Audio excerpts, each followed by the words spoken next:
Big Guy Fitness Daily Journal, day 9.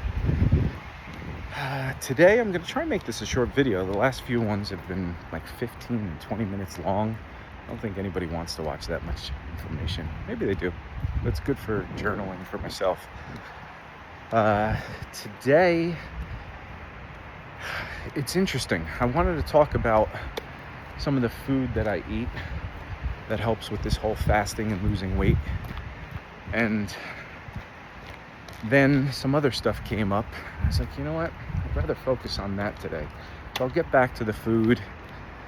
And yeah, so I had some hiccups this week. And if anybody watched any of the other shorts or the long form videos for the last couple of days, I ate a lot of pizza. There were a lot of gatherings with people. And it was amazing. I'm so glad I did it. But it definitely took off. Set me back a little bit on my diet. The first 2 days it didn't, and it was weird because I literally thought I was like a superhero. I thought my metabolism has gotten, since I lost 40 pounds, 35, 40 pounds, 40, I think 41 pounds at this point. And I thought my body is just adjusted to eating fats, saturated fats, and carbs and stuff, because I don't eat a lot of that. But the pizza, the cheese, and the carbs and stuff, I thought maybe my body just handles this better, because for 2 days in a row, I ate all that crap and it was awesome. I drank some tequila, and next day that I woke up, I thought I'd at least gain a pound, maybe 2. And usually when I gain those things, they come off rather quickly. But this, I literally gained nothing. For 2 days of doing this, I gained 0. I was 170.3, 170.5. So, a couple point ounces. So the interesting thing is, the third day I did it and everything piled on. The next day I woke up, it was 5 pounds. I gained 5, I think it was just under 5 pounds. So 4.9 pounds. That's crazy. So in the past, when that happened, if I had a big weekend where I had burgers and fries and just silly shit with salt on it, it'd be a lot of salt and water weight. So I'd go up 5 pounds, and then I would immediately, Monday and Tuesday, if I fasted, I'd come down at least 2.5, at least half of it. So I'd really only have a couple pounds to do the rest of the week. And that would come off in 1 or 2 days, and then maybe I'd lose a pound. So for the week, I'd still lose weight. But yeah, so it was this big system that used to always happen. This was weird, because when this happened, I was like, that's crazy. So 3 days piled up on each other. And then it ended up on the next day when I gained that 5 pounds. I fasted. I didn't want to. I didn't want to do that. But I did. And the very next day I woke up, all 5 came off. I don't understand how that works. I don't know what's going on, because that is not what's been going on in the past. But it was awesome. So it was super inspiring. I don't think that's a lifestyle I want to do, but it definitely does tell me that I think I'm at a point. And this is after 6 months of doing this weight loss stuff. I'm finally getting a weight that I'm okay with.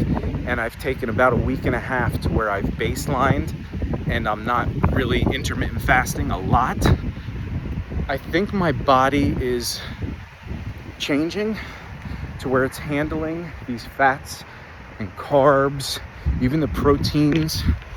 I think it's doing a better job of handling all this. Now, my mental problem, got a lot of mental problems. My mental issue is this. I still have this, and I can't, I know it's the last thing to go. I mean, all of this isn't awesome, but this is still bothering me. And there's that body dysmorphia thing. So every time I look, I do a chest workout, I'm like, oh man, things are looking actually good. My arms, my whatever, muscles are starting to come out. And again, 53 years old, so you can't expect to be an Adonis at this point, but we can strive. Again, after the other video I did yesterday with Sacha Baron Cohen at 53 years, he looks ripped. I mean, he looks awesome. And if I could get to that, I would be stoked. So this little extra, every time I look in the mirror, I'm like, oh man, okay, things are coming together. This is great. And then I go, zoop, and I go, oh, are you kidding me? Like, it just will not go away. And I know it's definitely another, I mean, I'm 170, so I think I have to get to 160, which is absurd. But I think I have to get to 160, and then, hey, look, we got some puppies. All of them are happy to see us. So I think I have to get to 160, and then I think I have to allow myself to gain at that point, but gain muscle. So what, I mean, there could be some visceral fat under here. I don't really eat such crazy stuff. I mean, I did for years. For years and years, I was eating really, really bad stuff. Sugars, candy, like chocolate bars. I don't think I ate a protein for years. I mean, sometimes, but my diet was always, I'm going up a crazy hill right now, so, which is great for exercise, but tough for talking. But I used to eat, peanut butter and jelly sandwiches, anything that was quick. I'd eat like sausages that I could just throw in an air fryer, but they were filled with not good stuff. Like, they weren't great. They were crazy jalapeno sausages. Nothing with like cheese in it or anything. I didn't really go that route, but yeah, it was, so that whole build up, I probably had so much, especially being 40 pounds overweight, 45, 50. I probably had built up so much plaque in the arteries, so much visceral fat. So yeah, it's interesting. I don't know all the science to this. As I watch all these videos, I do realize that, you can only tell so much by looking in the mirror. You can only tell so much by stepping on the scale. You can tell a lot by the way you feel. I mean, I feel, besides the fact that I can't breathe, I'm gonna die. Yeah, I feel better than I ever have in my life. And I used to be very, very athletic when I was a kid. Felt great, everything was good. But now, I literally feel I wake up great.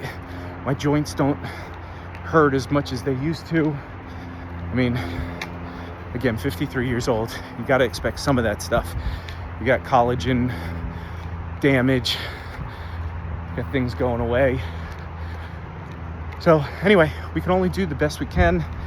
But my point of this is, again, documenting this weird, interesting part where over the course of, especially the last 3 months, so the first 3 months where I lost a heavy amount of weight, and then the last 3 where I lost about another 15, during this last phase, I did not expect to be able to eat some crap and not have a major effect on not just the physique look, but the actual scale. I mean, had I eaten like this in the first 3 months, those 3 days, I would have easily gained 7 pounds, and 5 of them would have stayed on for about 2 weeks. My body would have taken that stuff, processed that as stored fat for fuel, because that's what it does, and it would have taken a while to get back into that and tap into that and get it out. So, moral of the story, don't eat like me. Be better than me. But if you do, don't let it stress you out, because stress is the thing that tightens up everything, and it allows your body to just shut down and not lose any weight or do anything. So try and keep the stress off. Manage your thoughts with all this. And then also expect, possibly, when you get later down the line, if you're just starting out, if you get in the phase where you're really maintaining instead of trying to lose, your body may treat the foods that you're eating differently, which is a good thing.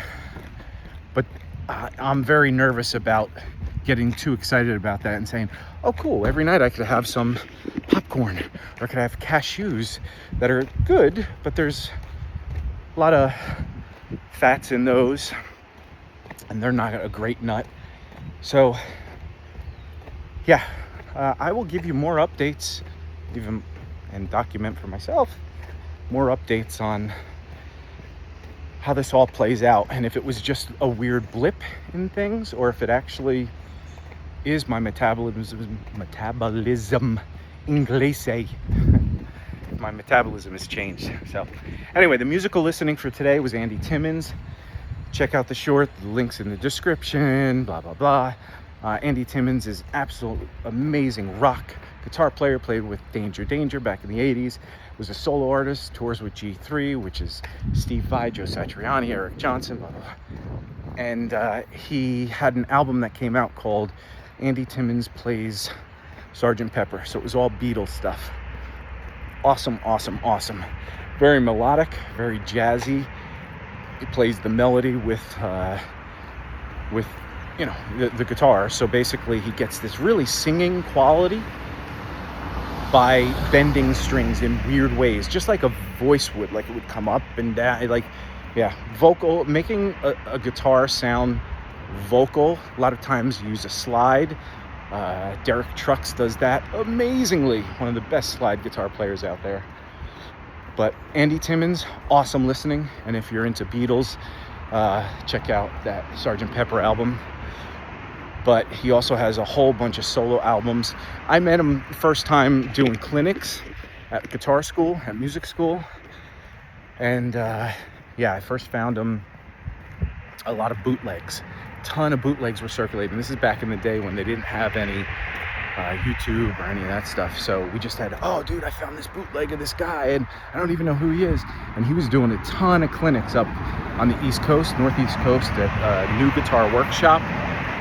And so, yeah, I would listen to that bootleg all the time because I'd never heard anybody incorporate jazz stuff, like chromatic kind of stuff, into rock. And he was a straight up rocker, bluesy, funky, and then he had all this cool jazz stuff, and his tone was always so amazing. A lot of times he plays a Strat style kind of guitar with a humbucker, 2 singles, and then he plays on the bridge, on the neck pickup a lot. But he dials in the tone, so it's just thick. It still cuts through like a single coil. I mean a bridge pickup, but it's just got thickness to it. Anyway, so we're getting sort of into the traffic time, so I'm going to end this. I hope everybody's having an amazing week, and I hope your fitness journey's going well. Hopefully I can take care of this stuff, and yeah, I'll have a conversation tomorrow about some of the foods that are magical for losing weight and getting all your gains, and they're very flavorful. They're things that simple, taste great, satiate, basically make you feel full, so you're not looking for all those other things. And it's kind of magic. It makes this whole process a lot easier. All right, everybody, subscribe and do all the good stuff. You know, do some comments. I'd really like to talk to some people, see where you're at with your journey, see if you're liking any of this, and if any of this information might be helpful. If you want to check out my guitar stuff, guitarbreakdown.com, Guitar Breakdown on YouTube. It's blue and green logo. Teach a lot of guitar lessons. If you want private lessons, I do that. If you need anything transcribed, I do that. Now I'm just in a sales pitch mode. But definitely click subscribe, click the bell or whatever to get notifications of these uploads. Click like. All these things help to maybe get this to a bigger audience that might help them. All right, have fun. See you tomorrow.